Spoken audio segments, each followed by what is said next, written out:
Ya, pendengar, seperti yang sudah kami informasikan bahwasannya dalam dialog Hai Balik Ken kita akan sharing seputar topik peran aktif Satuan Pendidikan Cegah Kekerasan Seksual pada Anak Didik ya. Selain Anda bisa dengarkan melalui FM 97,9, Anda juga bisa saksikan lewat channel YouTube RRI Singaraja Official. Dan telah hadir narasumber di Studio Pro 1, Kepala Dinas P2 KBP 3A Kabupaten Buleleng, Bapak Inyoman Riang Pustake SIP. Selamat pagi, Swastiastu Pak Kadis. Selamat pagi Om Swastiastu, Bu Ayu. Apa kabar Bapak? Jumpa lagi. Astungkara sehat ya. Luar biasa. Terima kasih, selalu siap untuk RRI. Ini sembari menantikan Pak Sekdis ya. Ya. Karena topiknya juga ada sinerginya ke beliau begitu ya. Baik. Dan sembari menantikan Pak Kadis sharing topiknya mengenai peran aktif begitu ya Satuan Pendidikan Cegah Kekerasan Seksual pada Anak Didik ya. Kalau sudah berbicara ataupun mendengar terkait kekerasan seksual ini kesannya sepertinya miris atau kayak gimana begitu ya Pak Kadis ya. Sepertinya memang tidak manusiawi juga memprihatinkan bagi para pelakunya ini terutama ya. Betul. Dan di sini juga perlu peran yang tidak hanya diserahkan kepada pemerintah, terutama orang tua juga nih, intern dulu yang berperan penting begitu ya, terutama dalam pengawasan, controlling kepada anaknya begitu. Oke, silakan Bapak untuk pemaparannya. Makasih Mbak Ayu dan seluruh kru di RRI Singaraja Pro 1 ya. Luar biasa, dan seluruh pemirsa RRI yang berbahagia dimanapun berada. Saya awali dengan pangganjali umat, Om Swastiastu, Om Anubadrah Kratawiyantu Wiswata. Semoga pikiran yang baik datang dari segala penjuru ya. Assalamualaikum warahmatullahi wabarakatuh. Salam sejahtera bagi kita semua. Namo Buddhaya, salam kebajikan dan rahayu. Sebelum saya menanggapi apa yang disampaikan oleh Mbak Ayu, masih dalam suasana Hari Raya Galungan dan Kuningan, tentu saya ingin juga menyapa dan mengucapkan selamat Hari Raya Galungan dan Kuningan kepada kita semua yang merayakannya. Momen yang sangat tepat sekali diambil oleh RRI ya. Jadi kita merayakan kemenangan pada hari ini, pada momen-momen pada belakangan ini. Namun di satu sisi kita boleh dikatakan mengalami kekalahan di kekerasan terhadap anak ini. Itu yang ingin saya sampaikan, sehingga saya pertama ingin mengucapkan terima kasih berlimpah kepada pihak RRI, sangat luar biasa mengambil tema atau topik tentang kekerasan anak, khususnya di satuan pendidikan. Gitu. Mbak Ayu dan pemirsa RRI yang berbahagia, kalau kita bicara anak dulu kan gitu kan, anak sesuai dengan ketentuan yang kita ketahui dan sudah ditetapkan itu dari 0 sampai di bawah 18 tahun, ya kan. Kalau kita ikuti masa itu bagi 2 saja, maka ada 5 tahun pertama sebelum boleh dikatakan anak-anak memasuki dunia pendidikan. Sisanya 13 tahun berada di satuan pendidikan. Ya, karena kita berpedoman pada 0 sampai 5 tahun itu belum sekolah.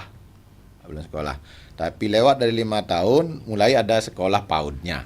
Sudah masuk di dunia pendidikan sampai dengan SD, SMP dan kemudian selanjutnya SMA. Nah, dari rentang 2 waktu itu saja sebenarnya tema yang diambil pada hari ini sangat tepat. Karena ternyata 5 tahun di rumah, 13 tahun menjalani kehidupan di sekolah. Sehingga tepat kalau dikatakan sekolah itu adalah rumah kedua bagi anak. Itu yang pertama. Yang berikutnya, ini tadi sudah disinggung Mbak Ayu, bukan tanggung jawab pemerintah semata. Jadi problem kita adalah saat ini yang saya tangkap, belum semua pihak memahami, mengakui bahwa anak itu adalah milik kita bersama. Gitu. Kalau dia di masyarakat milik bangsa, gitu kan, milik bangsa ini anak-anak ini. Kalau di rumah milik orang tua, kalau di sekolah anak sekolah ya, anak bangsa, anak sekolah, anak biologis, dia kan begitu. Sekarang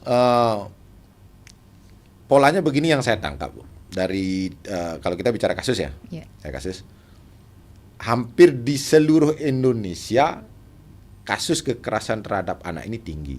Ini sudah terbukti dilakukan penelitian oleh Yayasan Kita dan Buah Hati, ya, dari Ibu Eli Risman itu ketuanya, bahwa sebenarnya saat ini kita bangsa Indonesia ini sedang mengalami bencana besar kekerasan terhadap anak.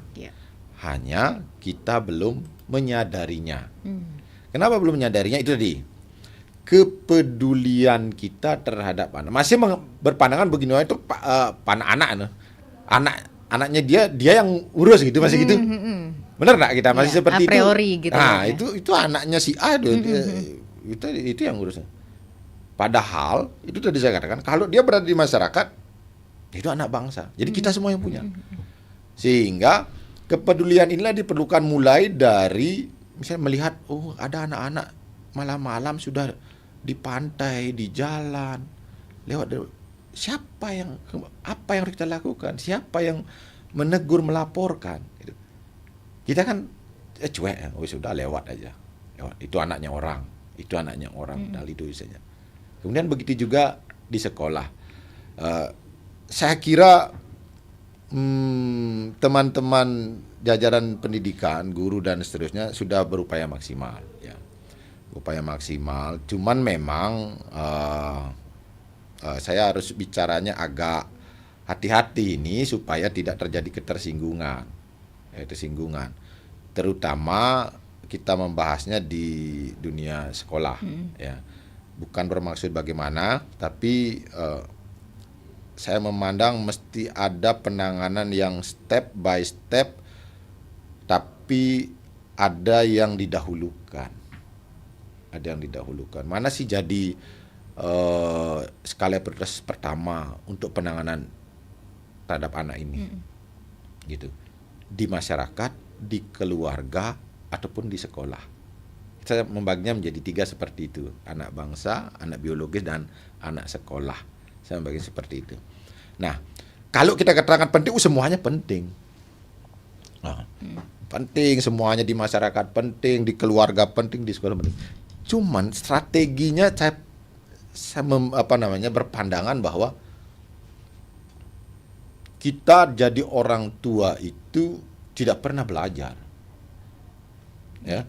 Tidak pernah ada kursus bagaimana jadi orang tua, kemudian punya anak. Kadang setelah berumah tangga, kita mengurus dengan pasangan saja, belum semuanya siap.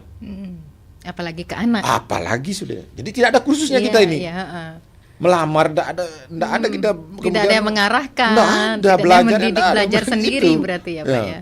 Tetapi guru, saya katakan, tenaga pendidik, adalah orang-orang terpelajar dengan disiplin ilmu tertentu, ya, dengan pendidikan tertentu, diberikan artinya imbalan dari negara, dan orang yang mengerti dan terorganisir. Nah, sehingga mohon maaf sekali, bukan bermaksud saya menyinggung dana, tidak ada, ya. Nah, sampai ada nanti guru yang tersinggung, saya sudah berusaha tapi begini, ini beban orang tua, harus tanggung jawab orang tua. Jadi ini saya bilang, kita bicaranya ini makro nih, tanggung jawab bersama untuk anak kita. Semuanya ya untuk bertanggung jawab, tapi coba dulu kita bertahap mana. Saya sudah pikir, kalau kita kumpulkan orang tua dengan segala macam pendidikannya, kemampuannya, dan latar belakang dan ketidaksiapan, dan termasuk profesi bekerja di mana-mana. Ada yang di pasar, ada yang di sopir, ada yang nelayan, ada yang petani, ada yang pegawai seperti kita. Maka kehadiran orang tua dengan anak ini boleh dikatakan minim. perhatian, kehadiran. Ya ada sih di rumah kadang-kadang pulang dari kerja tapi bukan hadir dia, hanya ada. Gitu, tidak hadir untuk anak, belum memberikan perhatian. Bagaimana cara memberikan perhatian kepada anak sehingga lebih mudah dia kasih gadget, kayak gitu kan? Nah, itu saya kembali lagi kepada tadi, kalau kita sepakat ya gitu ya, mudah-mudahan inilah pandangan saya seperti kalau sepakat. Ayo kita mulai fokuskan dulu prioritasnya di satuan pendidikan. Makanya temanya Pak RRI yang diambil ini bukan saya yang lebih ke minta loh, tapi memang ternyata RRI sudah memanah ke sana loh. Peran aktif satuan pendidikan tepat, Mbak. Tepat. Dan saya kalau compare dengan negara-negara maju seperti Finland, seperti begitu kan, di sekolahnya itu yang seolah-olah memang dirancang sedemikian rupa, sekolah memang menjadi sesuatu yang nyaman dan aman. Itu. Ini tantangannya sekaligus juga pertanggungjawaban kita semua, saya di pemerintah juga begini sekarang, teman-teman nanti saya minta di jajaran pendidikan seperti itu, walaupun sudah dilakukan, membuat satga dan sudah dilakukan, tapi cobalah, kok masih tinggi ya kasusnya, gitu kan? Something wrong kita ini. Nah, ayo kita sekarang bersama-sama kita evaluasi, introspeksi, sudahkah gitu kan? Sekali lagi saya katakan ini berulang-ulang, di keluarga, di masyarakat kita nomor 2-kan dulu ya gitu. Sekali lagi kita ngomong dulu di sekolah. Sudahkah kemudian di sekolah itu menjadi tempat yang aman dan nyaman, menyenangkan bagi siswa? Itu dulu yang pertama. Yang kedua, sudahkah kemudian kita sebagai tenaga pendidik yang memang dipersiapkan untuk mengajar, mendidik kemudian anak-anak ini menjadi teladan bagi anak-anak itu? Karena anak itu tahapannya sekarang melihat meniru gitu. Harus guru ini menjadi panutannya. Lihat, katanya enggak boleh merokok, tahu-tahu gurunya ngerokok. Nggak konsekuen ya gitu ya, Pak ya. Katanya tidak boleh buang sampah sembarangan, tahu guru buang sampah gitu misalnya. Ini kita di lingkungan sekolah ya. Katanya tidak boleh buka HP, tapi kok guru buka HP gitu misalnya di jam-jam pelajaran gitu. Dan segala macam. Artinya kita mengevaluasi dulu, pertama, sudahkah di sekolah itu mereka nyaman, aman? Nah, setelah itu yang kedua, sudahkah guru bisa menjadi teladan? Ya. Yang ketiga, bisakah sebagai orang tua bagi anak-anak itu? Kita harus berharap ke sana sekarang, sehingga anak-anak yang tidak mendapat, karena begini, kasus rata-rata ya dari evaluasi kita, kasus ini baik korban maupun pelaku pasti memiliki latar belakang yang keluarganya ya tanda kutip itu bermasalah, rata-rata seperti itu, sehingga perlu sekali kehadiran guru ini sebagai orang tua bagi anak itu. Makanya suatu tantangan sebenarnya kalau bisa sampai anak-anak sekolah itu curhat di gurunya. Itu luar biasa kalau bisa sampai begitu. Jadi dekat dia dengan sang guru kan, kemudian mau dia bercerita, curhat, begini loh Bu, saya mengalami begini Pak, dan segala macamnya itu. Kalau itu sampai terwujud, tambah lagi dengan situasinya nyaman dan aman di sekolah, ya kan, bisa menunjukkan keteladanan. Saya punya keyakinan, banyak generasi yang akan kita selamatkan. Ya. Kalau di Buleleng sendiri bagaimana tingkat kasus kekerasan pada anak didik, Pak, kekerasan seksual? Apakah itu meningkat atau mungkin ya semoga saja tahun ini nihil ya, Pak ya? Kalau harapannya tentu kita berdoa semuanya, kerja ikhlas kita di semua jajaran tidak ada kasus kan begitu. Hanya memang secara grafik per semester 2023 ini dari grafik tahun lalu sih turun. Jadi sampai dengan yang muncul ini ke permukaan ya, muncul ke itu permukaan. yang baru muncul aja Pak ya. Yang nggak muncul ada juga Pak. yang tertutupi. Kasus seperti ini seperti fenomena gunung es memang sama dengan narkoba seperti gitu kan. Jadi tapi yang muncul ini kita jadikan sebagai ukuran. Iya. Ini yang muncul maksudnya dari pihak keluarga korban yang melapor begitu Pak ya? Ya, atau ada bagaimana? Dari pihak keluarga, ada juga dari korban sendiri kan begitu yang sudah melapor. Dan dari sisi grafik saya katakan tadi datanya memang ada tren menurun sih dari tahun lalu. Tapi harapannya tadi Mbak Ayu kalau bisa sih 0 kan begitu. Itu target konkret sebenarnya, bukan hanya sekedar pencapaian teoritis untuk penghargaan. Dan saya sih tidak ke sana arahnya. Tapi kalau bisa memang tidak ada kasus yang memang dimulai sebenarnya dimulai dari keluarga. Jadi saya mohon maaf sekali kepada jajaran pendidikan, bukan bermaksud mau menyalahkan jajaran pendidikan. Tidak, bukan satuan, bukan. Kalau sebenarnya sekali memang dari orang tua, keluarga. Tapi kembali saya katakan tadi, tidak ada yang siap belajar untuk jadi orang tua. Tidak ada sekolahnya. Tapi paling tidak memberikan yang terbaik begitu ya Pak. Harapannya seperti itu. Nah, selanjutnya begini Mbak. Bicara tentang kekerasan seksual maupun perundungan ini di sekolah, hasil riset dari teman-teman aktivis di yang bergerak di pedulian anak ini, dan termasuk saya rata-ratakan di Buleleng, kasus yang terjadi untuk Buleleng itu yang paling tinggi karena dengan teman sebayanya. Jadi kalau hasil penelitian di Indonesia 19 provinsi itu terjadi kasus kekerasan seksual guru terhadap anak didik. Ya kan? Tapi kalau di Buleleng yang muncul kasusnya kekerasan tenaga pendidik dengan anak didik itu, kalau kita datanya tahun ini kan baru hanya 2. Semoga tidak ada lagi. Semoga ada lagi, ya kan? Hanya 2 itu yang tenaga pendidik dengan anak didiknya. Tapi yang banyak itu kasus dari 10 saya katakan 8 itu berarti kasusnya dengan teman sebaya. Jadi dengan pacar, mantan pacar atau teman-teman sebayanya itu. Tapi itu sebagian besar kasusnya memang sudah diselesaikan secara kekeluarganegaraan atau memang ada yang merasa dirugikan melapor dari pihak keluarga sudah korban? Terproses pidana. Hukum ya, oke.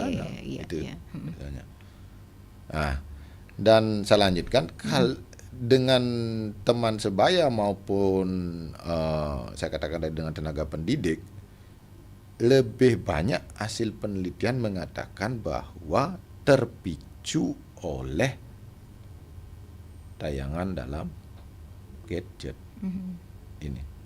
Sehingga kalau kita mau memutus rantai ini sebenarnya sejak dini, itu yang paling tepat.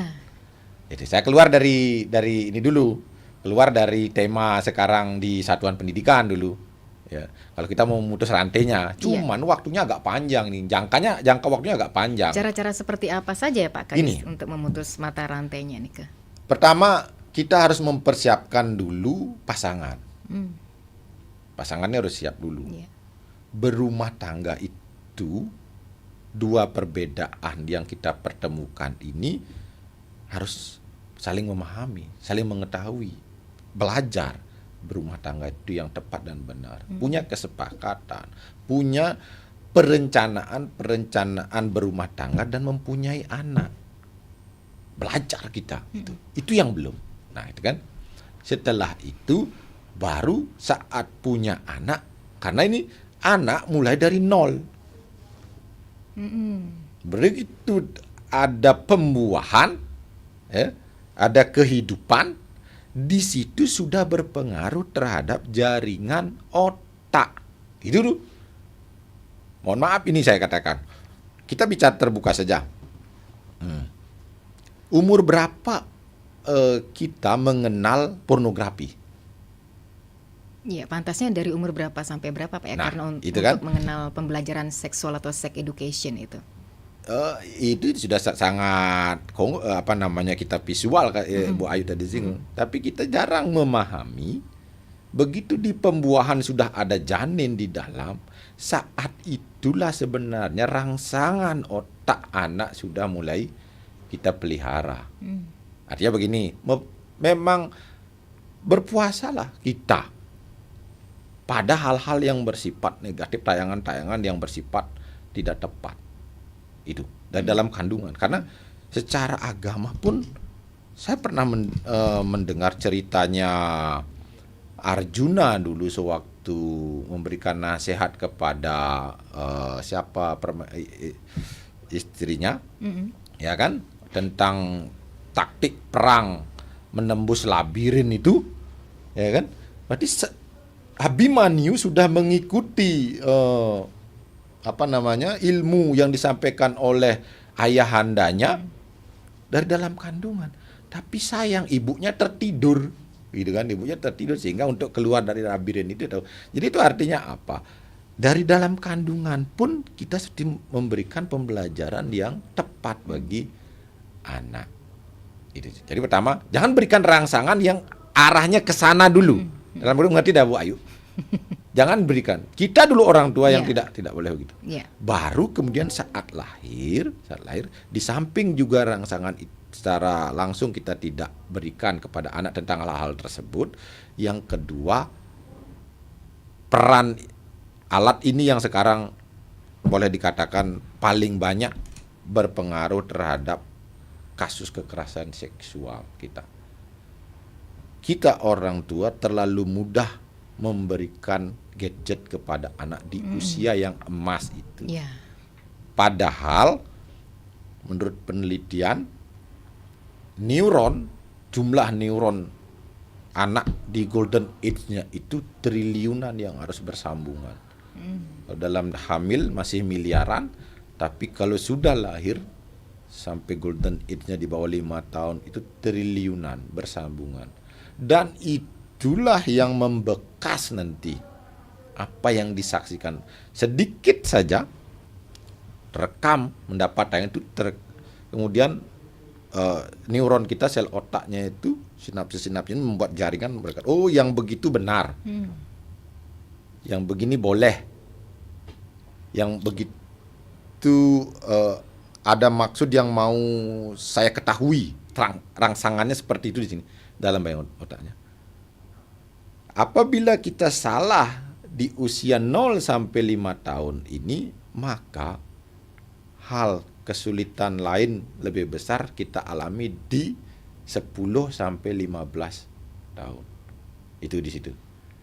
Jadi sudah korbannya juga memang mendapatkan ini, tayangan gadget, dia terangsang dan rusak jaringan sel otaknya. Kemudian yang kedua pelakunya juga begitu. Ya, kalau kita katakan lebih banyak ya pelakunya laki-laki, yang korbannya perempuan, misalnya begitu kita anggap seperti itu, korbannya perempuan juga mendapat kerusakan. Karena katanya di sini ada otak korteks otak depan itu dia rusak, dia menyusut, dia nanti yang bisa membedakan kita dengan binatang itu di otak depan ini. Tapi kalau kita terus terangsang dengan tayangan pornografinya, maka anak-anak kita ini tahu itu salah, tapi tidak bisa ngerem dia. Itu tahu dia salah, oh berlaku itu salah karena kita dikasih tahu dari agama gitu, tapi tidak bisa ngerem dia. Itu akibat dari rusaknya kecanduan kita di otak bagian sebelah alis kanan atas ini, atau korteks kita, hampir kecanduan pornografi yang kita berikan secara tidak langsung kepada anak, karena anak bebas mengaksesnya. Ya kan, kita tidak pernah tahu apa yang dibukanya. Sebagian ya mungkin yang bisa berapa yang tahu bisa kontrol misalnya Google Family berapa sih?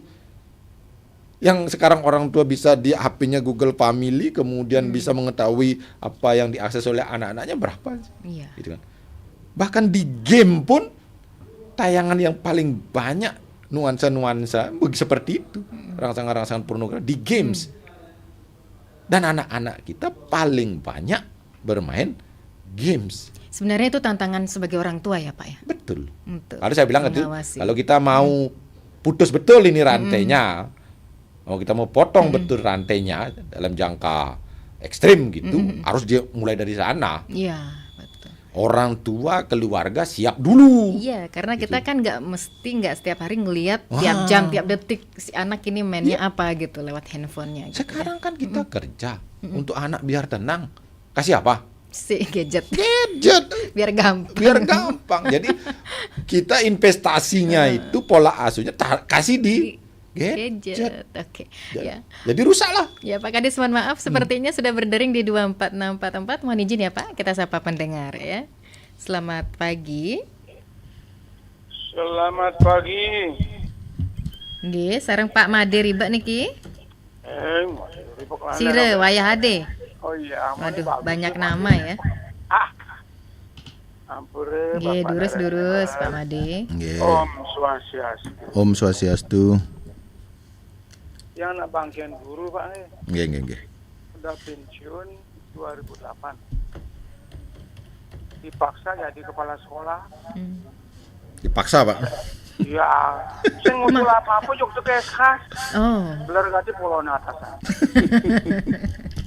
itu bukan dipaksa, kejutan kayaknya. Kejutan, penghargaan, Pak. Penghargaan. Bukan, oke. bos saya ini orang keras Pak. Begitu saya sampai di SD General Pak ya tahun 2000.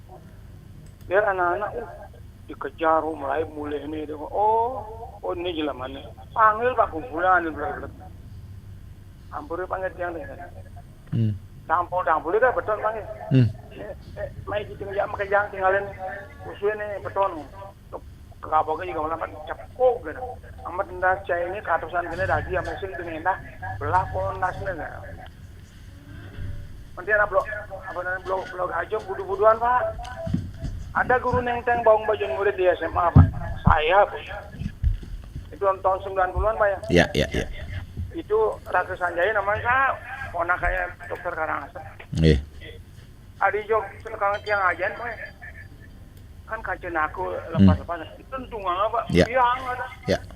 Makanya yang paling ini ngoyong. Yang paling ini. Jangan apa tawa kemarin. Kejang-jangin Tengah nggak boleh. Ya. Awalnya ada paling titik murid kayak. Iya. Iya, langsung ke intinya saja Pak Made nggih. Mulai kekerasan. Iya, nike langsung saja nggih. Saya karena petugas pendidikan Pak harus punya kemampuan itu Pak ya. Betul. Situasi saya. ADBC Pak. Agak gini pula gangguan di saraf otak Pak Iya. Cara agak nengongan. Mungkin guru ini bilang gitu Pak. Iya. Harus jangan manggil murid gitu. Iya. Nah, agak nakal Pak Begini apa nih? Makin kari butuh puspiat banyak paketan gitu. Sama deh. Panan musim mulai. Panggilnya kan adi nih Pak. Damu. Nakal. Dia panggilnya panan mulai Pak. Pas yang dia panggilannya nyaga Pak. Anak kegebek nas nih. Apaan nih Pak ya? Maaf Pak ya. Sing cegetin bang-bang sing. Apaan kapua kadang. Saya, kamu? Iya, kayaknya agak baik Pak ya. Mungkin mengijaran polo nunggu sini Bang. Iya. Syaratnya bukan tadi sambung enggak tahu saya. Iya. Yang jelas di dari sana Pak. Iya. Di sekolah Pak, tahu sih dekenran. Nggih. Bisa juga ada Pak. Anak dengan kati dagang bakso kadang-kadang tengah lemangnya ada Pak. Itu tahun 2000 berapa itu? Ampun Bang. Nggih. Jadi kita itu guru, kepala sekolah harus siap Pak. Nggih. Nah niku. Boleh nambah lagi satu. Ya, singkat saja Pak Made ya. Iya memang singkat. Sama saya suwut Bu. Nggih. Kalau tidak ada terima kasih. Anak masih murid nih Pak. Latihan sepak bola, adi mulai juga.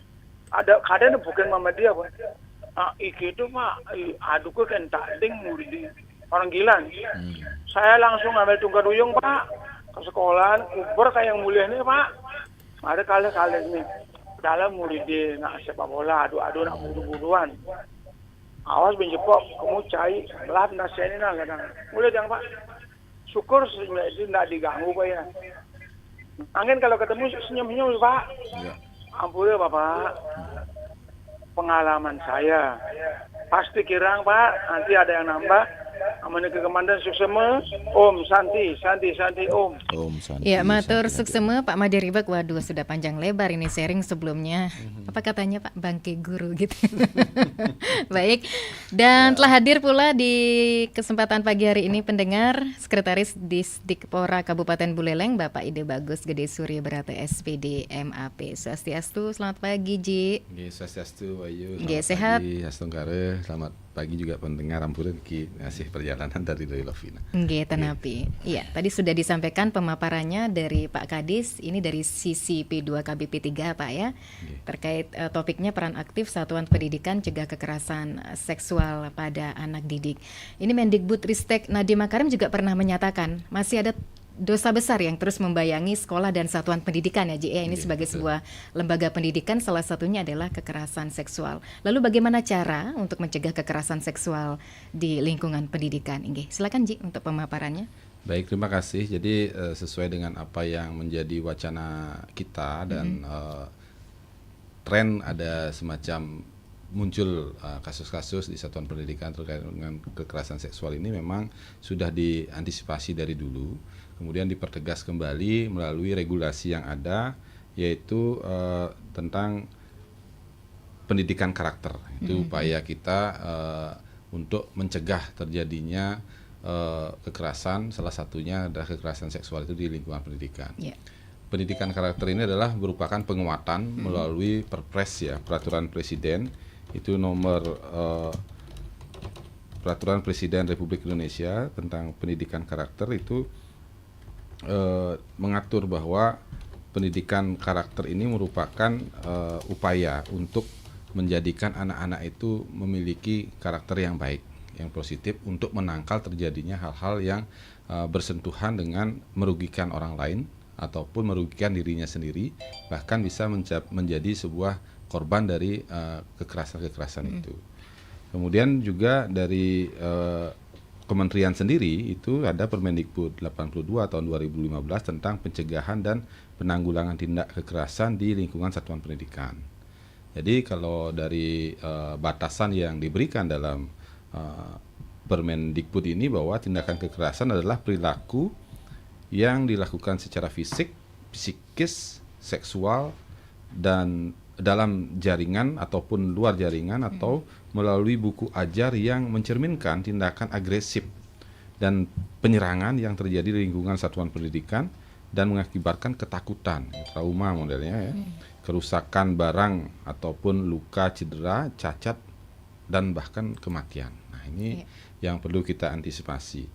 Kemudian kalaupun kita lihat upaya pencegahan yang dilakukan itu adalah upaya tindakan yang dilakukan agar seseorang atau sekelompok orang itu tidak melakukan tindakan yang berakibat fatal di satuan pendidikan. Nah, itu sudah diarahkan juga. Kemudian juga kalau dari sisi penanggulangan itu diupayakan untuk melakukan tindakan-tindakan atau proses yang dapat menangani kekerasan di lingkungan satuan pendidikan. Artinya kalau pencegahan itu sebelum terjadi, kalau penanganan jika terjadi apa yang harus dilakukan satuan pendidikan. Dan itu sudah diatur dalam Permendikbud 82 2015. Ditambah lagi dengan apa yang disampaikan tadi oleh Bapak Kadis mungkin sudah terkait dengan sekolah ramah anak. Itu juga sudah mengatur bagaimana satuan-satuan pendidikan bisa mengambil langkah-langkah. Intinya sekali terkait dengan kekerasan untuk pencegahan kekerasan seksual ataupun penanganan kekerasan seksual harus bisa kita mengajak peserta didik ataupun warga sekolah yang mengalami kekerasan itu berani berbicara. Yang kedua, sekecil apapun potensi terjadi itu harus kita segera tangani melalui apa? Harus diadakan laporan. Dan laporan sekecil apapun harus kita tindak lanjuti. Baik itu penanganan maupun pencegahan. Jadi seperti itu. Jadi di satuan pendidikan kita juga sudah laksanakan atau pemberian kontak-kontak terkait dengan tindak kekerasan. Itu sudah kita sampaikan ke satuan-satuan pendidikan melalui flyer, melalui banner juga agar masyarakat, kemudian warga sekolah siapapun yang menemukan tindakan kekerasan di satuan pendidikan itu bisa menyampaikan melalui telepon, melalui WA kepala sekolah ataupun melalui kanal-kanal yang sudah disiapkan oleh sekolah, termasuk juga sampai ke pusat. Yeah. Itu sudah.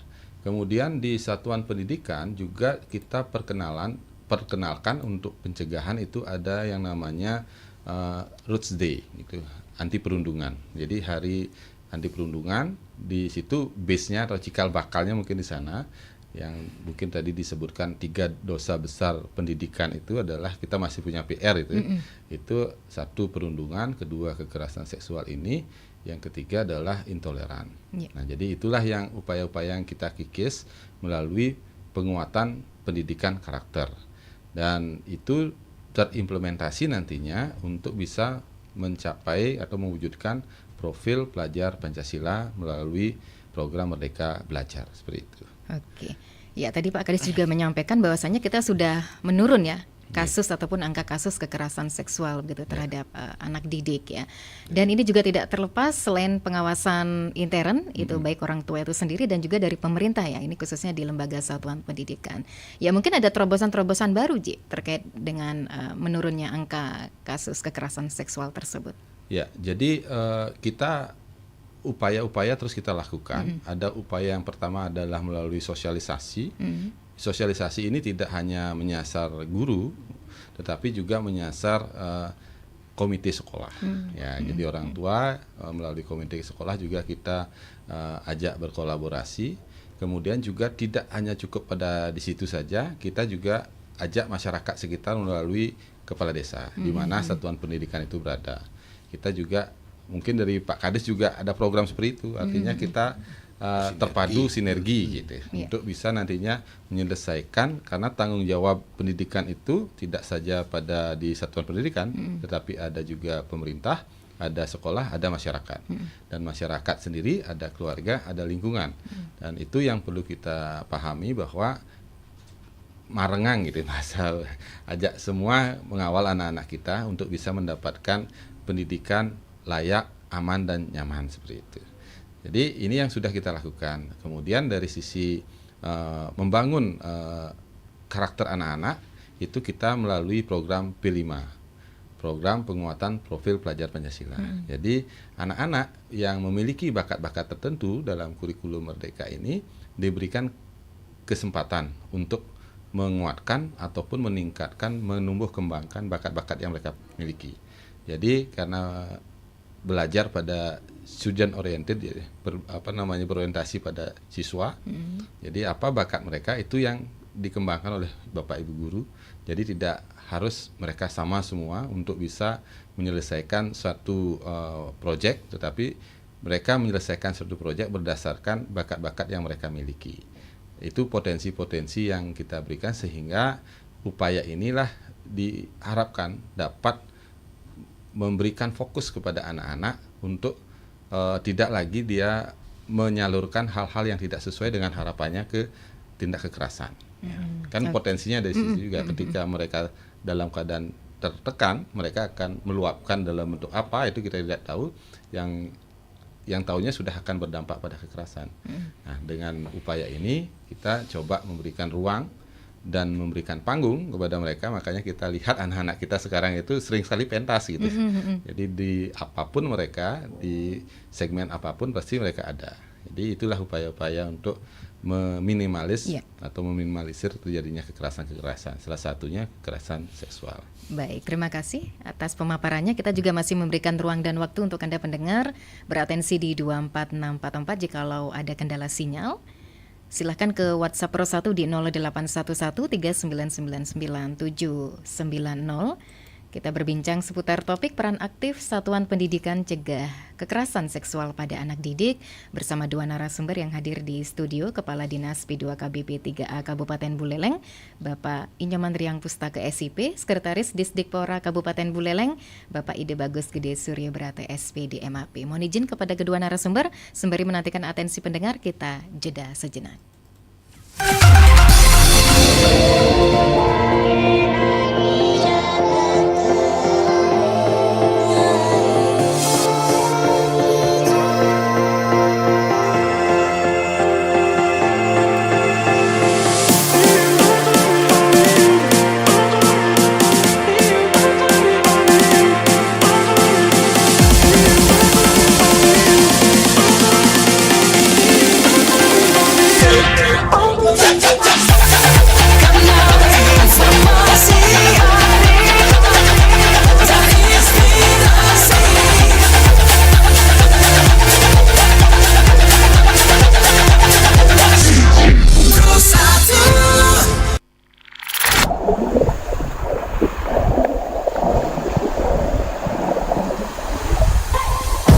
Pendengar, berlibur di wilayah berpantai di Indonesia seperti Bali pasti memiliki fasilitas untuk melakukan snorkeling dan diving bagi wisatawan. Bali memiliki air laut yang begitu jernih sehingga ketika menyelam akan melihat biota laut yang indah, dan snorkeling adalah aktivitas paling tepat untuk dipilih wisatawan yang tidak terlalu mahir melakukan teknik penyelaman guna menikmati destinasi wisata berupa laut. Snorkeling merupakan kegiatan berenang dengan tubuh masih berada di permukaan air laut. Namun, snorkeler tetap harus mengenakan masker menyelam, tabung oksigen kecil, hingga memakai kaki katak karena kepala mereka akan masuk ke laut untuk melihat pemandangan bawah laut. Menurut Aristoteles, snorkeling mengacu pada penyelam menggunakan alat bantu pernafasan. Snorkeling sudah menjadi aktivitas berenang sekaligus penyelaman sejak zaman dahulu. Kegiatan tersebut juga selalu mewajibkan menggunakan alat-alat bantu, mulai dari kacamata berenang, tabung oksigen, sepatu katak, hingga baju khusus untuk membantu snorkeler tetap aman, karena biasanya snorkeling akan dilakukan dalam jangka waktu yang lumayan lama di dalam air.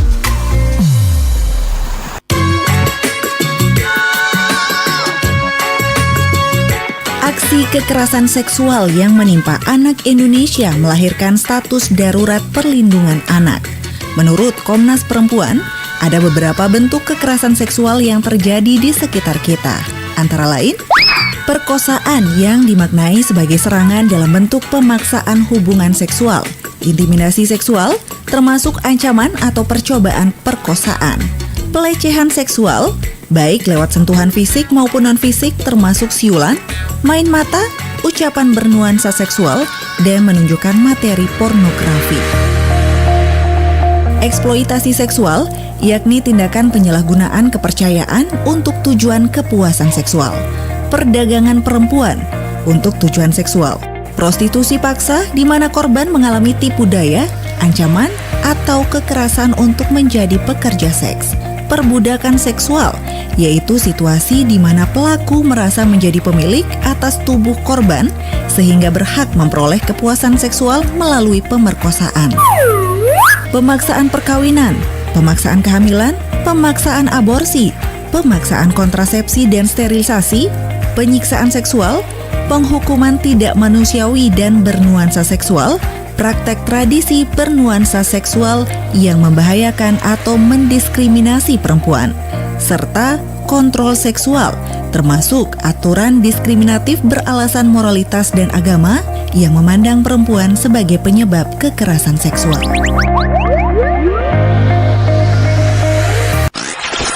The new mobile application RRI Playgo. Dapatkan fitur-fitur baru di New RRI Playgo. Daftarkan akun dengan nomor handphone atau email untuk menikmati semua fitur dan konten yang ada dalam aplikasi RRI Playgo. Nikmati siaran radio live streaming atau tonton yang Anda dengar dari seluruh program jaringan RRI yang disertai dengan fitur live chat untuk berinteraksi dengan penyiar atau sesama pengguna. Dengarkan musik favorit melalui playlist dengan berbagai genre dan dekade koleksi kami. Simak berbagai siniar dan berita dalam bentuk podcast audio dan video. Dapatkan beragam berita terkini. RRI Playgo kini dilengkapi dengan fitur sosial media yang memungkinkan pengguna untuk saling follow, like, comment, dan sharing konten. RRI Playgo menyediakan fitur favorit sehingga memudahkan pengguna untuk mengakses kembali konten yang disukai di menu library. Download RRI Playgo terbaru di Google Play Store dan Apple Store. RRI Playgo, play, enjoy. Pro 1. Anda masih mendengarkan Pro 1 RRI Singaraja, Kanal informasi dan inspirasi. Pro 1.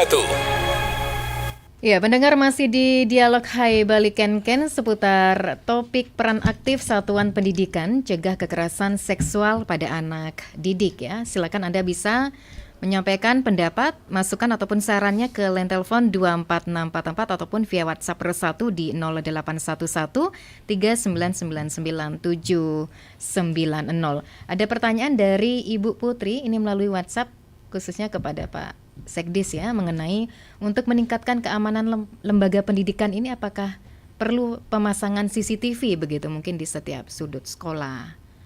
Silakan tanggapannya. Baik, terima kasih Bu Putri atas pertanyaannya. Terkait dengan peningkatan keamanan sekolah, memang kita saat ini sekolah-sekolah itu sudah mulai memasang CCTV. Terutama di sudut-sudut rawan, apakah itu pertama di kantor-kantor, kemudian di selasar, dan yang paling di jalur ke toilet. Karena posisi kita yang kita maklumi sekarang, yang kita warisi sampai saat ini, toilet itu kan biasanya belakang gitu. Nah, sekarang ada wacana untuk mengadakan toilet itu di depan lah. Jadi di depan, sehingga publik itu bisa tahu seperti apa melihat. Jadi orang-orang untuk melakukan tindakan yang mengarah kepada kekerasan atau pelecehan itu bisa cepat diketahui. Karena kita kan dulu ke belakang itu berarti ke toilet kan, seperti itu. Jadi posisi toilet berarti di belakang. Nah, itu sudah kita adakan, dan itu bisa diadakan melalui dana BOS. Jadi sudah banyak sekolah-sekolah kita, kalau kami datang ke sekolah, kami lihat sudah ada CCTV, dan kami coba amati CCTV ini berfungsi apa tidak. Ternyata ketika saya masuk ke ruang kepala sekolah, ternyata sudah terlihat di sana. Jadi ada di kelasnya juga ada, kemudian di selasar, kemudian di bagian-bagian selasar toilet gitu. Jadi ini untuk melakukan pencegahan, kemudian juga untuk melakukan upaya penegakan hukum manakala ada tersangkut masalah hukum. Ketika pertanggungjawaban, karena saking banyaknya peserta didik, kalau rasionya mungkin kita harusnya ada, kalau guru BK itu 1 orang 150 siswa. Jadi ini agak berat juga kan, harus mengkonsul. Kewalahan sepertinya guru BK-nya ya. Nah, dari itu upaya-upaya ini yang dilakukan oleh sekolah untuk melakukan itu sudah terpasang. Nah, itu yang kita untuk pencegahan. Untuk penanganan, manakala ini sudah misalnya terjadi itu, kita mendapat laporan dari sekolah, kemudian langsung kita tangani. Kemudian penanganannya pun terkadang lebih dulu teman-teman di KBPP ya, melalui timnya beliau P2A ya Pak ya. Jadi langsung dia melakukan penanganan seperti itu. Jadi ya sinergi kita dengan lintas sektoral ini juga sangat membantu dalam mempercepat proses penanganan dan juga pencegahan. Karena pencegahan juga kita bersinergi untuk memberikan sosialisasi kepada orang tua ataupun masyarakat. Jadi masyarakat dalam hal ini tidak hanya pada di orang tua murid saja, tetapi juga masyarakat yang nantinya berpotensi menjadi orang tua kan gitu, untuk juga memperhatikan anak-anaknya seperti itu. Oke, ya tentu saja peran dari P2KBP3A ini juga melakukan pendampingan ya, Pak Kadis ya, jikalau ada korban dari pelecehan kekerasan seksual Niki. Jadi memang pertama saya sepakat sekali apa yang disampaikan oleh rekan dari Disdik ini, program penguatan karakter, ya, kemudian pengalihan aktivitas anak yang positif, ya, membuka ruang potensi-potensi dari masing-masing anak. Jadi memang guru itu jadi mempelajari semua potensi yang dimiliki anak, bukan hanya pada seperti sekarang mungkin dikatakan di bidang akademik, mungkin dulu-dulu seperti itu kan. Jadi yang diumumkan ke depan maju itu di atas panggung itu hanya yang juara 1 dari sisi penilai prestasi akademik saja. Jadi ke depan tentu dengan program yang dilakukan oleh Kementerian Pendidikan ini, semua potensi anak itu ditampilkan. Dia berhak mendapat panggung. Itu yang mendapat panggung, bahwa di prestasi akademik juara 1, tapi di prestasi potensi yang lain dia dapat juara 1 juga. Jadi itu salah satu upaya untuk memberikan penguatan mental anak. Satu. Kemudian yang kedua dari penguatan pencegahannya, memang seperti itu banyak kasus terjadi yang kita pelajari selama ini. Transaksional, penyekapan dan seterusnya itu banyak dialami anak-anak, terutama perempuan ini yang paling sering jadi korban. Itu di tempat-tempat potensi tadi seperti yang disampaikan tadi oleh Pak Sekdes, toilet. Iya. Ya. Oke. Mohon maaf. Itu berdasarkan pantauan ya, hasil pantauan ya selama ini ya Pak Sekdes ya. Dan kasus yang sudah terjadi, kita dampingi. Kita dampingi si korban, kita buka, transaksionalnya di sana. Gitu. Jadi tepat ini. memperbanyak CCTV di tempat-tempat yang memang rawan, termasuk tadi yang toilet saya katakan tadi, berubah tempatnya, tidak hanya di belakang. Kalaupun di belakang polanya bagaimana, tapi tetap terbuka bisa terlihat, tapi tidak merangsang. Itu lagi. Okay. Jadi, mohon maaf Pak Kades ini sudah berdering. Kita terima penelpon silakan. terakhir ya karena waktunya singkat. Selamat pagi. Selamat pagi. Waduh, apa lagi Pak Made Niki yang ingin disampaikan? Udah di Maimbo. Ya, singkat padat jelas ya Pak Made ya. Ini berhubung Pak Sekdis juga sudah hadir. Singkat, padat, jelas, kenang yang sedang sedang. Ya kalau tidak bisa ya tidak usah beratensi ya Pak ya. Oke, silakan Bapak. Sapin tadi. Tapi yang jelas nih, rasanya ekstrakurikuler kalau dulu Pak ya. ya, istilahnya dulu. Zaman saya ketika kepala sekolah 2007 itu ulang tahun sekolah kami di Kedran, ngadang pentas Pak. Gong Ya. macem-macem. Betul. Kemudian yang sampai sekarang kelihatan Pak kan pemain caturnya Pak Kadek Luciana ya. Itu hasil 3 dulu. Hasil kepala sekolahnya yang budu-buduan Pak nih. Ya. Sebab Pak kendalanya pasti uning Pak. Ahok nih. Adalah segi pembiayaan. Karena saya bukan biasa sana budu-buduan Pak. Nasi hitung uang kantong, kanker nyecing pun yang jelas itu. Baik. Ini maju. Ya Pak Made, berhubung durasi mohon maaf. Ya. Sudah terbatas ya atensinya. Ya, itu Nggih. aja intinya. Baik, terima kasih Pak Made Ribek atas atensinya. Silakan langsung ditanggapi. Ya, jadi beliau sekaligus sebagai kepala sekolah, walaupun di awal tidak siap begitu, tapi karena kepercayaan yang diberikan tetap dan terbukti berhasil. Hanya saja memang pola pendidikan lama dengan sekarang bergeser. Karena memang dulu juga informasi yang didapatkan oleh anak-anak kita, paparan dari teknologi juga tidak segencar sekarang. Sehingga tidak semua pola lama yang diterapkan di jajaran pendidikan itu bisa efektif di saat ini. Di samping memang ada ketentuan undang-undang yang memberikan perlindungan khusus terhadap anak. Kalau dulu termasuk kita dikerasi, dipukul dengan penggaris itu oleh bahkan bukan oleh guru, oleh teman ketua kelas pun menjadi taat begitu. Tapi taat dalam kemampuan mana? Gitu kan? Oh, mungkin di depan, tapi ada kerusakan yang kita tidak pahami begitu. Sehingga betul Pak, kemampuan kesiapan seorang guru memang diperlukan menghadapi tantangan perubahan seperti sekarang. Jadi itu tanggapan Tiang. Sehingga terima kasih Bapak sudah mewariskan sesuatu, memberikan ruang kepada siswanya yang tidak hanya potensi akademik, dan itu baik untuk dilanjutkan sampai dengan saat ini. Oke, Gitu ya. berhubung durasi sebagai penutup ya, closing statement masing-masing narasumber.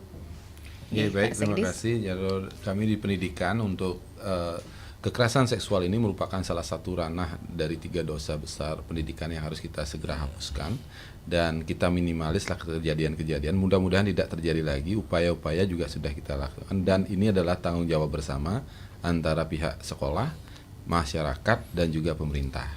Dan harapan kami bisa bersinergi untuk sama-sama meniadakan kekerasan seksual di lingkungan satuan pendidikan. Nggih, baik, silakan Pak Kadis. Baik, jadi kalau mengacu pada Undang-Undang Perlindungan Anak tahun 2002 atau nomor 23 itu, saya sedikit menyitir bahwa setiap anak berhak mendapat perlindungan di satuan pendidikan dari kejahatan seksual dan kekerasan yang dilakukan oleh pendidik, tenaga kependidikan, sesama peserta didik, dan atau pihak lain. Jadi dengan pernyataan seperti itu disampaikan dalam regulasi kita, memang menjadi tanggung jawab kita untuk memberikan rasa nyaman, aman di sekolah. Dan dengan pertimbangan segala macam, saya mohon dengan sangat kita bebankan dulu menjadi skala prioritas di jajaran pendidikan untuk memotong rantai kekerasan terhadap anak, baik seksual maupun perundungan yang lainnya. Baik, tentu saja diperlukan komitmen ya Pak ya. Semua pihak. Komitmen yang kuat baik dari satuan pendidikan maupun pemerintah sebagai regulator begitu ya, ditambah pengawasan sosial dari masyarakat. Jadi mari kita mencegah terjadinya kekerasan seksual di lingkungan pendidikan agar siswi atau mahasiswi ini bisa merasa aman dan nyaman dalam menempuh ilmu dengan tenang dan nyaman. Baik, sebagai penutup yaitu closing statement tadi, menutup jumpa kita tentunya ya di Dialog Hai Bali Kenken seputar topik peran aktif Satuan Pendidikan Cegah Kekerasan Seksual pada Anak Didik. Terima kasih Bapak Inyoman Riang Pustaka SIP selaku Kepala Dinas P2KB P3A Kabupaten Buleleng, dan juga Bapak Ide Bagus Gede Surya Berata SPD MAP sebagai Sekretaris Disdikpora Kabupaten Buleleng telah hadir di Studio Pro 1 RRI Singaraja.